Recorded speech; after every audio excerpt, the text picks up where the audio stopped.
film buffs, film buffs. It's Straight Shooter in his house. Yes, today is Kevin Smith Day. I'm at Team Sound Studios. Welcome to another episode of How I See It. It's time for a spoiler red band review of Jay and Silent Bob Reboot. That's right. You may not have heard, but Jay and Silent Bob came out with another movie. It was kind of independently financed. They did a limited release. I got tickets because I love the Kevin Smith movies. Even from the beginning, when he did Clerks, Dogma, Chasing Amy, Mallrats. Then he did the Jay and Silent Bob Strike Back movie, and more since then, like Clerks 2 and all that. So, of course, I had to go see this one. Jay and Silent Bob was freaking hilarious. What am I saying? It's a Red Band review. It was fucking hilarious. It was one of those movies that really encapsulated what everybody loved about Jay and Silent Bob. Of course, they're going to make another one down the road, so here we are, the Jay and Silent Bob reboot. So, of course, you have Jason Mewes and Kevin Smith, and you have cameos by pretty much all of his other alumni. Ben Affleck as Holden McNeil. You even had Matt Damon as Loki. Joy Lauren Adams playing Alyssa Jones in a little bit part. Shannon Elizabeth, who played Boo Boo Kitty Fuck. Justice was her name, her character name.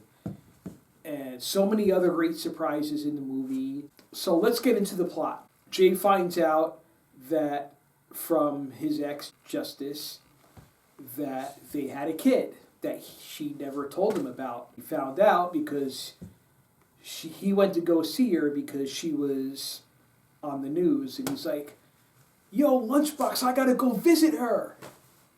And Bob was like, so they went and visited her at her house, and she's like, "What the fuck are you doing here, Jay?" She was lesbian, so she had a lesbian relationship, and they were raising his daughter, and the whole movie was pretty much them trying to connect. And of course, by the end of the movie, she finds out that he's her dad, and it all comes full circle because you see the two of them hanging out in front of the Quick Stop, and then Randall shows up, and so many really cool like fan service moments. I mean, if you watch the Kevin Smith movies from the beginning, there's a lot of great references. There's even a scene where everybody goes black and white, just like Clerks did. You know, there's references to just about every Kevin Smith movie, and there's a lot of really funny jokes in it. So yeah, that was pretty much the plot. Besides him and his daughter reconnecting, they found out that there is a reboot of the Blunt Man and Chronic movie that's being made. Pleasant surprise for me, Melissa Benoist was playing the new Chronic, and I love Melissa Benoist. She's fucking gorgeous. She's cool as hell. Of course, she plays Supergirl on the CW. Seeing this movie made me think, wow, she's a versatile actress too, because she was playing like a really cheesy role, like Chronic later on, but she embraced it. She was hamming up those cheesy lines, and she didn't give a fuck. And Val Kilmer as Blunt Man was perfect because he was Batman before, and Blunt Man is like a ripoff of Batman. So Val Kilmer as Blunt Man was perfect. And then you had Ben Affleck, who actually made fun of him being Batman. So there's a lot of meta moments in the movie, and it's everything that a new Jay and Silent Bob movie should have been. Where it fell flat a little bit was a little bit too much of the sap, him having the kid and everything. I get it, they wanted to show like not just comedy and raunch, but they wanted to show a little bit of heart. Kevin Smith's a dad, and even Jay Mewes is a dad now. but it got a little bit too off on the whole dad angle, the daughter angle, and stuff like that. But the movie was still very funny. I definitely recommend it if you're a Kevin Smith fan, if you're a fan of Jay and Silent Bob, if you're a fan of the franchise or pretty much any of his movies. It's definitely a must-see.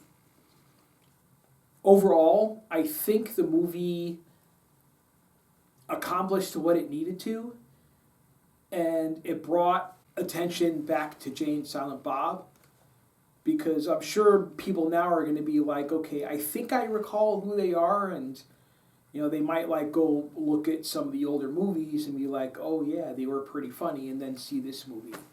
So I think it was a good idea to bring it back now, even when there was a line in the movie that was really funny, like, ugh, they're back. So it was another make fun of themselves moment. And even Kevin Smith makes fun of himself. He doesn't just play Bob, he plays himself in the movie. And he makes fun of his own movies. So, it's great that Kevin Smith and the whole cast have such a sense of humor, not just as actors, but they don't mind taking a pie in the face for themselves. And that's always great, because my philosophy is if you can't laugh at yourself, then it would be hard-pressed to say that you really have a sense of humor. I think the movie was very good. I don't think it was quite as good as Jay and Silent Bob Strike Back, but it's not on the level of Mallrats or another movie that wasn't part of the Jay and Silent Bob era that Kevin Smith made, like Jersey Girl. But overall, I think I'm going to give the movie a solid B+. So I really enjoyed it. I most definitely will be picking up the Blu-ray, or 4K rather, when it comes out on video. And what else can I say? Like I said, if you're a Kevin Smith fan, definitely go see it. It's not released wide yet, because they're on the road show that they're bringing it to different cities. But when it does come out in your city, I definitely recommend it. And that's how I see it. Jay and Silent Bob Reboot. So please like, subscribe, hit that bell notification, comment if you like, share the video wherever you want to or can. And this is video 1 of 2 today, because I got another review coming up. Stay tuned. I'll see ya, Snoogans.